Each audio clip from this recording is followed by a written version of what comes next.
Hello student, आज का हमारा जो टॉपिक है वो है बैलेंस द केमिकल इक्वेशन। तो आज हम लोग केमिकल इक्वेशन को बैलेंस करना सीखेंगे। तो चलिए इस वीडियो को लास्ट तक देखते हैं। तो बैलेंस कैसे करते हैं, तो सबसे पहले बैलेंस हम देखते हैं बैलेंस होता क्या है। कि अगर हम कहीं जाते हैं, अगर हम लोग मान लीजिए दाल खरीदते हैं, अगर वो 100 रुपये के जी है, 100 रुपये के जी है, तो हमको 100 रुपये में 1 kg देता है। समझ में आ रहा है? मतलब जितना हम रिएक्टेंट देते हैं उतना ही हमको क्या मिलता है, प्रोडक्ट मिलता है। समझ में आ रहा है? मतलब हमको दोनों बैलेंस चाहिए। अगर यही दुकानदार हमको 500 ग्राम देगा तो हम उसको नहीं लेते हैं। समझ में? मतलब जितना हमने रिएक्टेंट दिया उतना ही हमको प्रोडक्ट मिलना चाहिए। वही हमको इस केमिकल इक्वेशन में भी करना है। तो इस केमिकल इक्वेशन में जितना हमने रिएक्टेंट को इसमें ऐड किया है उतना ही हमारा प्रोडक्ट भी होना चाहिए। जैसे कि हम यहाँ देख सकते हैं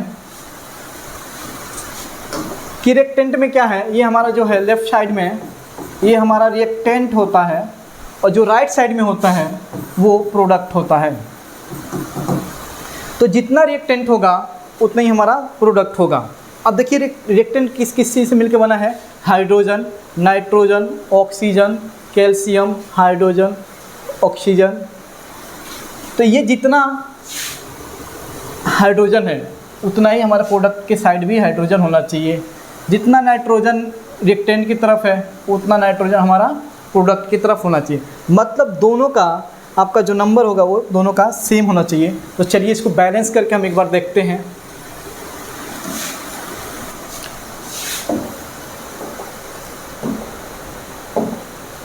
अब यहाँ लिख लेते हैं हम लोग। रिएक्टेंट साइड में क्या लिखेंगे, जितने भी एलिमेंट है सबका नाम लिख लेंगे। जैसे कि हमारा हाइड्रोजन, नाइट्रोजन, ऑक्सीजन, कैल्शियम, ये हमारे 4 एलिमेंट इधर हैं। वैसे ही सेम टू सेम इधर लिख लेंगे, हाइड्रोजन, नाइट्रोजन, ऑक्सीजन और कैल्शियम। दोनों साइड में हम लिख लिया। अब इसको काउंट करेंगे कि हाइड्रोजन हमारा रिएक्टेंट साइड में कितना है, अब ऑक्सीजन कितना है, नाइट्रोजन कितना है। पहले हम इसको लेफ्ट साइड में काउंट करेंगे, फिर राइट साइड में काउंट करेंगे, उसके बाद से दोनों को मैच करेंगे। देखिए जैसे कि हमारा हाइड्रोजन काउंट करिए, 1, यहाँ 2 1 जा 2, 1 + 2 3। हमारा हाइड्रोजन रिएक्टेंट की तरफ कितना है, 3 है। नाइट्रोजन कितना है, तो नाइट्रोजन हमारा 1 है। ऑक्सीजन कितना है, 3 और ये +2 5। हमारा ऑक्सीजन कितना है, 5 है। यहाँ पे 2 1 जा 2 और +3 5। कैल्शियम हमारा कितना है, 1 है। इधर देखते हैं प्रोडक्ट साइड में हमारा हाइड्रोजन कितना है। तो हाइड्रोजन देखते हैं, यहाँ पे हाइड्रोजन हमारा 2 है। नाइट्रोजन कितना है, तो नाइट्रोजन भी हमारा 2 है।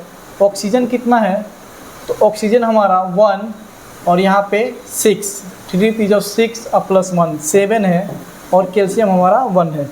तो एक चीज़ हमको दिख रहा है कि हमारा जितना रिएक्टेंट साइड में कैल्शियम है उतना ही हमारा प्रोडक्ट साइड में भी कैल्शियम है। इससे हमको क्या समझ में आता है कि हमको कैल्शियम में अभी कोई चेंजिंग नहीं करनी है। तो चलिए देखिए, कैल्शियम में हमको कहीं इस इक्वेशन में कहीं हमारा कोई भी टच नहीं करना है, क्योंकि हमको दिख रहा है कि यहाँ पे हमारा कैल्शियम क्या है, दोनों का जितना रिएक्टेंट की तरफ है उतना ही हमारा प्रोडक्ट की तरफ है। अब हमारा क्या बचता है, वो हमारा ये इक्वेशन बन गया और ये, इन दोनों में चेंजिंग करके हमको बराबर करना है। तो हाइड्रोजन इधर कितना है, 3 है, इधर 2 है। नाइट्रोजन इधर 2 है, यहाँ पे 1 है।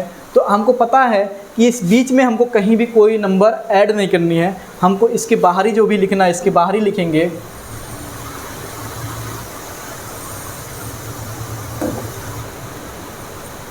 तो यहाँ पे हम लगा देते हैं 2। तो यहाँ पे नाइट्रोजन हमारा कितना हो जाएगा, पहले 1 था, अब हमारा 2 हो गया। अब यहाँ पे हाइड्रोजन कितना हो गया, 2 1 जा 2 और 2 2 जा 4। हाइड्रोजन कितना हो गया हमारा, यहाँ पे अब हमारा 4 हो गया है, 4 हो गया। ठीक। नाइट्रोजन, ऑक्सीजन 2 3 जा 6 और +2 8। हमारा ऑक्सीजन यहाँ पे अब कितना हो गया, 8 हो गया।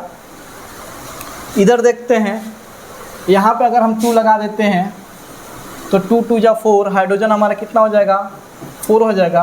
2 1 जा 2 और +6 हमारा हाइड्रोजन, ऑक्सीजन 8 हो जाएगा और नाइट्रोजन 2 है।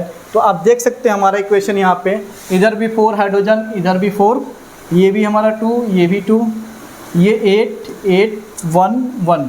तो हमारा जो फाइनल निकल के आया वो हमारा ये इक्वेशन बैलेंस इक्वेशन बन के आ गया। हमको कैसे पता चला कि हमको कैल्शियम में चेंज नहीं करना है? क्योंकि हमको पता चला कि रिएक्टेंट में जितना है कैल्शियम उतना ही हमारा प्रोडक्ट में है।